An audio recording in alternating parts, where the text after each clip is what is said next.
ولسوف يعطيك ربك فترضى سيجعل الله بعد العسر يسرا. السلام عليكم. النهارده هنتكلم عن السخط على أقدار الله. الموضوع يبان صعب قوي، انه اكيد انا مش هسخط على قدر من اقدار الله، بس سبحان الله كلنا غصب عننا بيجي علينا وقت ما نبقاش عارفين ان احنا سخطنا على القدر، بس كل حاجة احنا بنعملها بتكون بتدل ان احنا سخطنا على القدر. سواء فهمنا الحكمة او ما فهمناهاش لازم نرضى. اول رد فعل لينا على البلاء اللي ربنا حطنا فيه الحمد لله، خير الحمد لله، ونكون بنقولها بقلب راضي، انه مليون في المية يا رب انا راضي، انا راضي يا رب. بمعنى ربنا سبحانه وتعالى بيحطنا في ابتلاءات مش بهوانه علينا ان احنا هن عليه، لا خالص والله. ربنا سبحانه وتعالى لما بيحب عبد بيبتليه. تبان كلمة كليشيه قوي وكل الناس بتقولها، بس لا بجد. ربنا لما ما بيبتليش عبد الواحد لازم يخاف. يعني لو واحد مش عنده ابتلاءات خالص لازم يخاف، لازم يخاف بجد. ليه؟ لان ربنا سبحانه وتعالى قال ان هو لما بيحب عبد بيبتليه. بيبتليه ازاي بقى؟ بيبتليه باشكال كتير جدا. ممكن يكون نفسك في حاجه، نفسك في حاجه قوي قوي وما تحصلش. بتحب حاجه قوي قوي وما تقدرش توصل لها. حاجات كتير، فقد، حرمان من حاجه، سقوط في اختبار، اي حاجه، اي حاجه كان نفسك فيها وما تتمش. ده ابتلاءات، ابتلاءات كلنا بنمر بيها كل يوم. يعني ممكن كل يوم حد يعدي بحاجه زي دي، بس لازم يكون اول رد فعل لينا ان الحمد لله يا رب، الحمد لله، خير خير خير بجد، ويكون من جوانا متاكدين انه خير. سيدنا يوسف عليه السلام ما كانش عايز يسيب سيدنا يعقوب، ما كانش عايز يسيبه خالص، كان بيحبه جدا وكان ابوه وطفل. لما اخواته رموه في البير، اترمى في البير لوحده، اتباع عبد، اتسجن ظلم. كل ده عشان ربنا ليه حكمة في ده. حكمة انه لما يرجعوا لسيدنا يعقوب يرجعه هو عزيز مصر، وهو كبير عالي الشأن. ربنا يعني على شأنه وبعدين رجعه. لو ما كانش كل ده حصل ما كانش هيبقى كده، ما كانش هيوصل للي هو وصل له ده. دي اول حاجة. سيدنا يونس لما اترمى في بطن الحوت كان متأكد ان ربنا مش هيسيبه، وعشان كده ربنا رفع عنه البلاء. ستنا هاجر وهي في صحراء ولوحدها ولسه والده ومش معاها حتى ميه تشرب، كان عندها يقين بالله ان ربنا سبحانه وتعالى مش هيسيبها. هي دلوقتي في قلب ابتلاء، هي لوحدها في صحراء، ومعاها طفل مش لاقيه تشرب ولا تاكل، وبس كان عندها يقين بالله انه ربنا مش هيضيعني. سبحان الله، ربنا شق لها الصحراء وطلع لها ميه زمزم. مفيش اكبر من كده. تمام.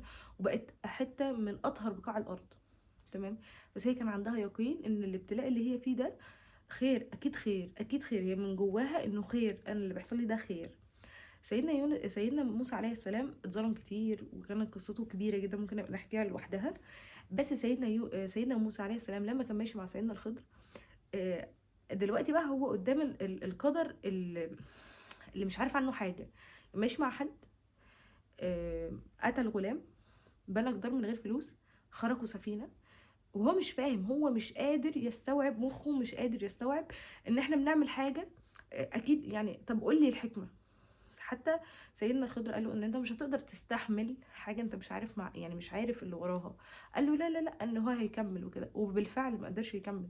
ليه؟ لانه هو ما قدرش يستوعب حاجه، مخه مش عارف ايه اللي وراها. يعني كلنا لما بنعدي بالاختبار بنقعد نقول ليه يا رب، ليه يا رب انا، ليه يا رب ده فلان الفلاني حياته احسن مني، ليه يا رب انا بصوم واصلي وبعمل كل حاجه، يا رب ليه تحرمني من حاجه انا نفسي فيها، ليه يا رب الحاجه دي ما جاتليش. ممكن كل حاجه دعينا بيها في الحياه لو كانت كملت على خير بجد كان هيبقى سببها هلاكك. يعني اوقات بيكون نفسنا في حاجه معينه، نفسنا في حاجه معينه جدا وبنحبها جدا وهنموت عليها، وربنا سبحانه وتعالى ما يخليش لينا نصيب في الحاجه دي. هل لان احنا مثلا ما صبرناش عليه؟ ده حاجه هينه جدا قدام ربنا سبحانه وتعالى. ربنا سبحانه وتعالى كبير، الله اكبر من اي شيء، يعني الله اكبر من اي شيء حتى لو مستحيل. بس بعد كده ممكن تعرف، ممكن ما تعرفش. ممكن تعرف لحكمه ما ربنا سبحانه وتعالى شال الحاجه دي من عندك، شالها من طريقك، بعدك عنها. سواء فهمت او ما فهمتش ارضى. ربنا سبحانه وتعالى لما اتكلم عن الرضا قال ان الانسان لو رضى ربنا هيفتح له الارض ومن عليها، كل حاجه هتبقى في ايدك بس انت تبقى راضي من جواك راضي. انما بقى لو مرضتش، انت مش راضي دلوقتي، سيسخر على الارض ومن عليها ضدك، كل حاجه هتتقفل في وشك، كل حاجه بمعنى كل حاجه. انت مش راضي، انت مش قادر ترضى، بس لازم الرضا يكون من القلب. انا من جوايا راضي ومسلم امري لله تماما، متاكد ان ربنا مش هيضيعني، متاكد ان ربنا مش هيسيبني، ربنا هيوفقك فيها، ربنا هيوفقك فيها وهيديلك اكتر ما انت متخيل.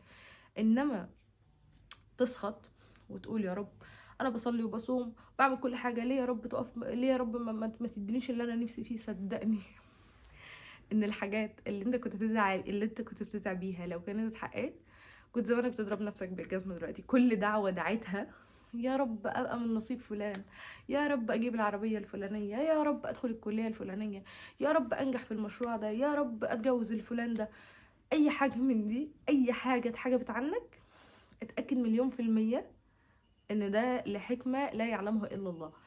ولو في يوم من الايام عرفت الحكمه هتحمد ربنا على قضاء ربنا سبحانه وتعالى. يعني احنا لو ربنا عرض علينا اقدارنا واقدار الناس، كل واحد يختار قدره هو فقط، سواء رضيت او ما رضيتش هو قدرك مش هيتغير. طبعا القدر بيتغير بحاجه واحده بس، هو الدعاء، ده خلينا نتكلم عليها في مره تانية، بس يكون الدعاء بنيه وباخلاص، قصه تانية خالص هنتكلم عليها. بس دلوقتي احنا في ابتلاء،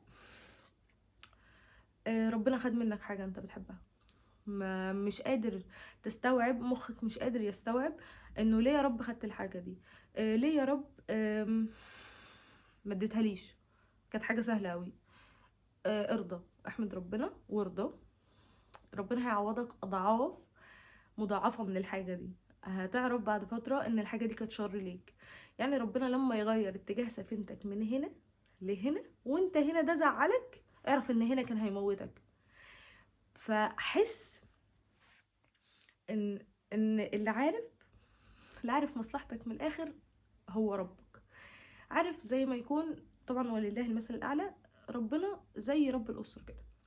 ابوك اكيد، ابوك وامك اكيد اكيد عارفين مصلحتك، وطبعا لله المثل الاعلى. تخيل بقى ربنا كلنا مش هيبقى عارف مصلحتك فين، مش هيبقى عارف ايه اللي يضرك وايه اللي ينفعك، ومش هيبقى عارف ايه اللي كاتب لك. وغير ان في اقدار احنا مسيرين ليها. يعني في حاجات الواحد يقعد يسأل نفسه، ليه يا رب انا عديت بده، ليه يا رب انا عديت بالحاجه الوحشه دي، في ناس غيري ما عدوش بربع اللي انا عديت بيه. صدقني والله ان ده من شده حب ربنا ليك. لازم ترضى، تحمد ربنا، وتستغفر من اي اسئله غريبه بتيجي في مخك، انه يا رب انت مستقصدني، يا رب انت بتكفر ذنبي، يا رب حاجات كتير حاجات كتير، اشمعنى انا يا رب.